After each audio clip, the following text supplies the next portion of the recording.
Чуть ли не каждый второй житель этой страны страдает от ожирения, почти все население по уши в кредитах, а за плевок на улице можно получить реальный тюремный срок. Что это за место такое?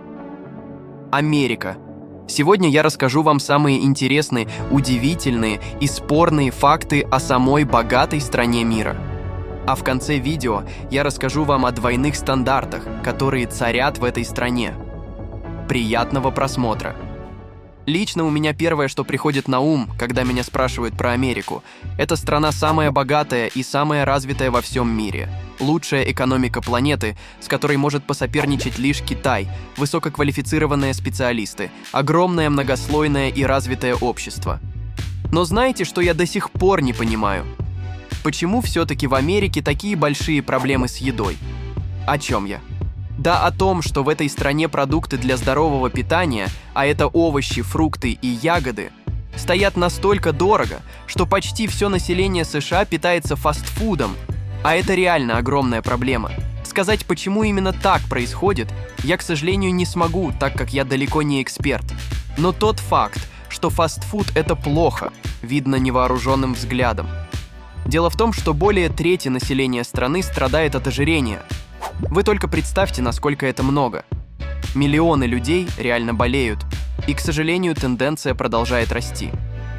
Но все-таки у меня есть некоторые мысли, почему же так происходит.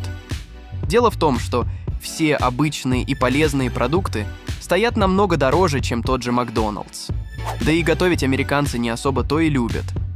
Вот и выходит, что люди из бедных семей вынуждены питаться вредной едой. А те, у кого средний доход, просто не находят время на готовку, да и желание, скорее всего, отсутствует. Но лично меня пугает тот факт, что каждый 10-й американец страдает от диабета. А это уже намного хуже, чем лишний вес. И все это в самой богатой стране в мире. Удивительно, не так ли? Кстати, как вы думаете, как часто американцы берут кредиты? Кажется, что в развитой стране их должно быть по минимуму. Максимум – ипотека на покупку дома или квартиры. Но не тут-то было. Дело в том, что кредитная система США настолько развита, что она стала уже повсеместной. Каждый американец владеет одной, а то и несколькими кредитными картами. А все почему? Тут дело в кредитной истории. Она в целом работает, как и в любой другой стране. Если человек брал много займов у банков и вовремя их отдавал, то его рейтинг рос. Благодаря этому ему давали более крупные кредиты. А значит, можно уже позволить себе купить новенькое жилье. А еще американцы не покупают себе машины. А зачем? Ведь ее можно взять в лизинг.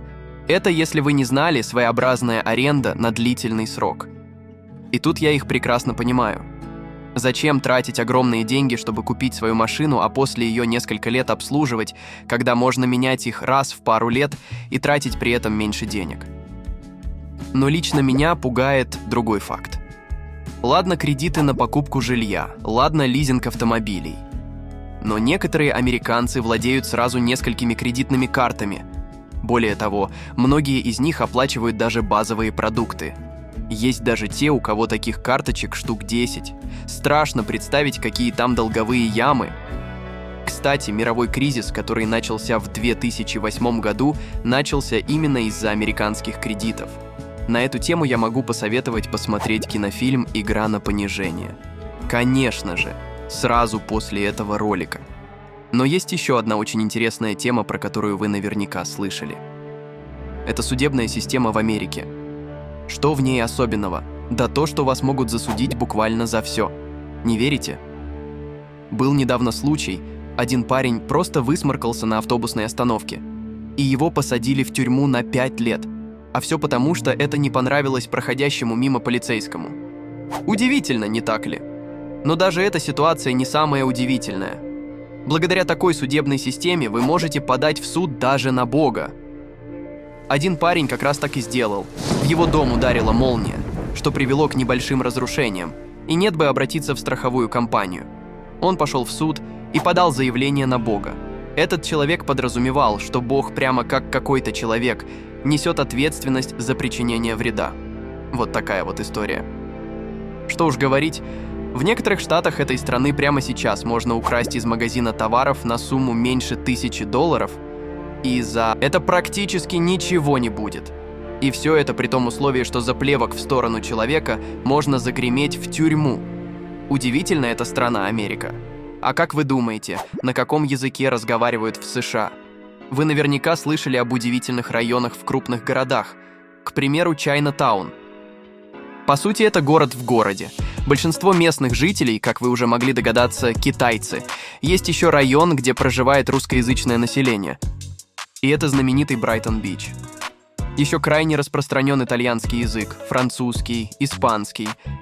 В общем, мультилингвальная страна. В целом в этом нет вообще никакой проблемы. Взять ту же Россию, в которой люди разговаривают на огромном количестве языков. Но знаете, что намного более удивительно? Если в России есть национальный язык, русский, то в Америке его нет.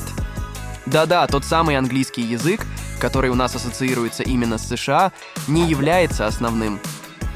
Почему? Да потому что наличие какого-либо государственного языка нарушало бы первую поправку к Конституции США. Из-за этого на улицах нельзя бы было разговаривать на других языках. А это, как вы можете понять, невозможно в условиях страны, в которой несколько распространенных языков. Кстати, лично меня крайне сильно удивил тот факт, что на самом деле Америка огромная страна. Вы скажете, так это и так было понятно. Но лично у меня было впечатление, что США на самом деле раза в 4 меньше, чем Россия. И я уверен на все 100%, что вы думали так же.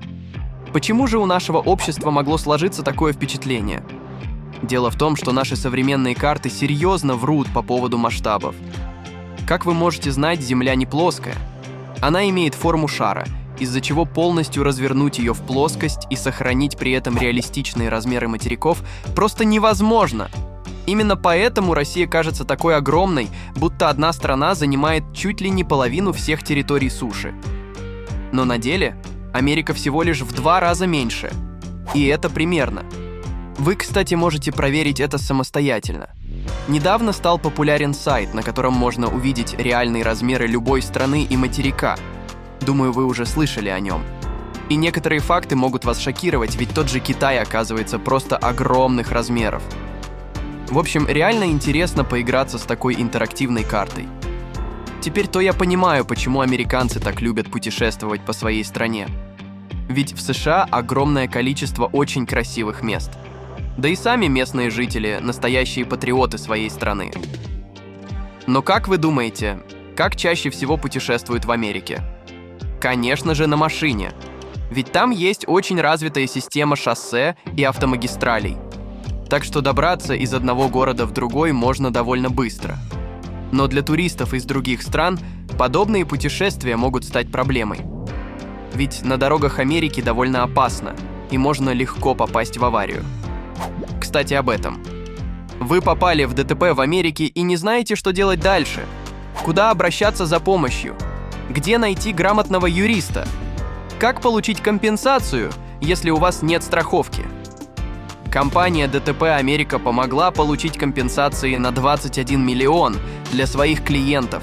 Здесь вам точно ответят на все интересующие вас вопросы. Ссылка в описании.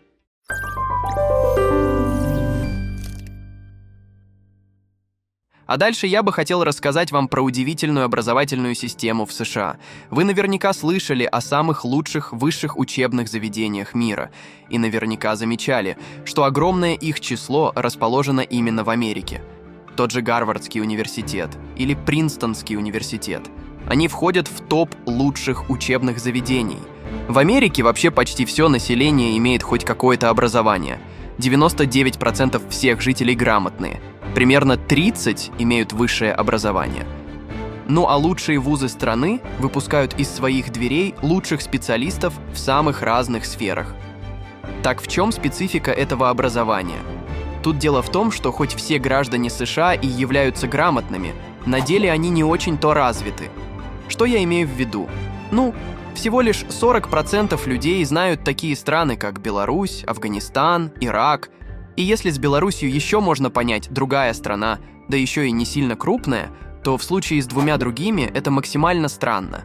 Ведь Америка сама же вела там боевые действия. Но не будем зацикливаться на политике.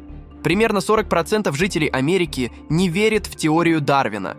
Видимо, для них существует law Ишь бог фастфуда, раз он у них так популярен. Кстати, четверть населения верит в реинкарнацию. Это когда человек после смерти переселяется в другое тело. Вот вам и лучшие вузы мира. Но и это далеко не самые интересные факты. Например, знали ли вы, что в Америке долларов меньше, чем во всем другом мире? Я сейчас говорю конкретно про купюры номиналом $100. Точную статистику я вам не приведу, но сам этот факт очень удивительный. Ведь цифры там далеко не схожие. Почему так происходит? Дело в том, что купюра этим номиналом является самой большой из всех банкнот. А так как доллар стал главной валютой в мировой торговле, неудивительно, что в Америке их меньше, чем вне ее. Некоторые страны и вовсе сделали американский доллар своей национальной валютой. А знали ли вы, кто именно придумал национальный флаг Америки? Роберт Хефт. Дизайн флага был выбран и утвержден в 1960 году. Случилось это после проведения специального конкурса. На нем победил 17-летний парень, имя которого я уже вам назвал. И знаете, что тут удивительного? За этот дизайн флага парень получил оценку B- в своем учебном заведении.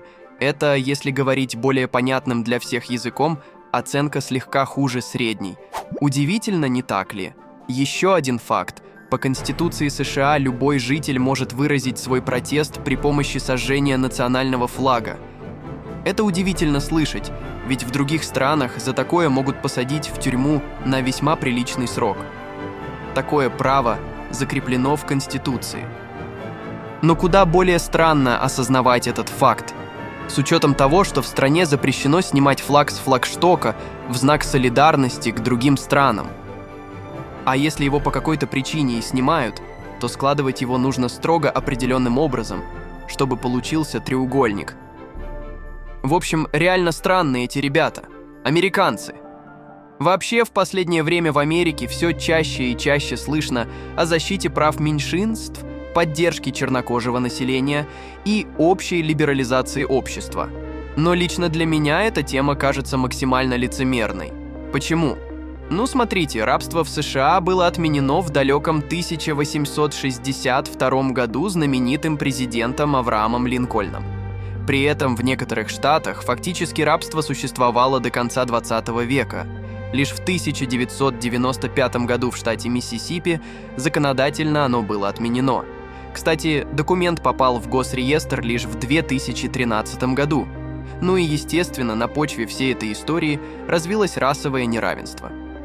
Вплоть до 1970-х для людей с разными цветами кожи были разные школы. Но лично меня удивляет другой факт. Почему-то вся вот эта либерализация, демократия и равенство в обществе работает не на все слои населения. Как вы думаете, что было с коренными жителями Америки, когда туда приплыли колонизаторы? Тогда происходили настоящие ужасы, биологические исследования, опыты, истребление целых народов. Индейцы подвергались очень сильному притеснению, и, к сожалению, даже сегодня это продолжается. Если в нашем 21 веке в США вовсю поддерживают чернокожее население, всякие там меньшинства, то на индейцев всем плевать. Хотя, казалось бы, эти ребята должны жить на этой земле как настоящие короли. Примером того могут служить арабские страны с их шейхами. Но тут почему-то все работает в корне наоборот. Уровень образования среди коренного населения крайне низкий. Заработная плата у этих людей самая маленькая, да и вообще, их продолжают притеснять везде, где только можно. Вот вам и демократия. Но давайте я не буду заканчивать этот ролик на плохой ноте. Лучше я расскажу вам что-то более веселое и интересное. Вот вы слышали такое выражение, как «Кремниевая долина»? Нет, это не песчаный карьер, где добывают камушки. Это самый настоящий город, в котором сосредоточены самые крупные компании IT-сектора мира. В штате Калифорния, именно в этом месте вы сможете найти штаб-квартиры Apple, Intel, Google, Facebook, Xerox, IBM, Epson и многие другие компании. Вообще, это место можно назвать чуть ли не центром мировой экономики планеты.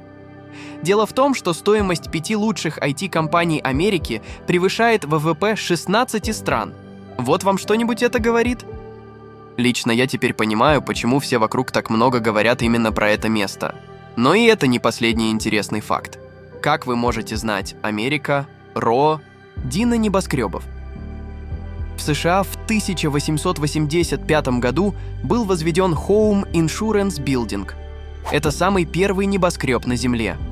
А теперь представьте, что в это же время во многих других странах люди жили в деревнях и занимались сельским хозяйством.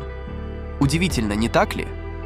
Правда, сейчас Америка занимает далеко не лидирующие позиции в области строительства небоскребов. Ее обогнали ОАЭ и Китай. Но даже так, именно в США стоит самый высокий небоскреб западного полушария. Вот такие вот интересные факты. Это были самые интересные и удивительные факты об Америке. А какой из них понравился вам больше всего? Пишите об этом в комментариях. Лично я выделил бы интересное законодательство этой страны. И спасибо вам за просмотр.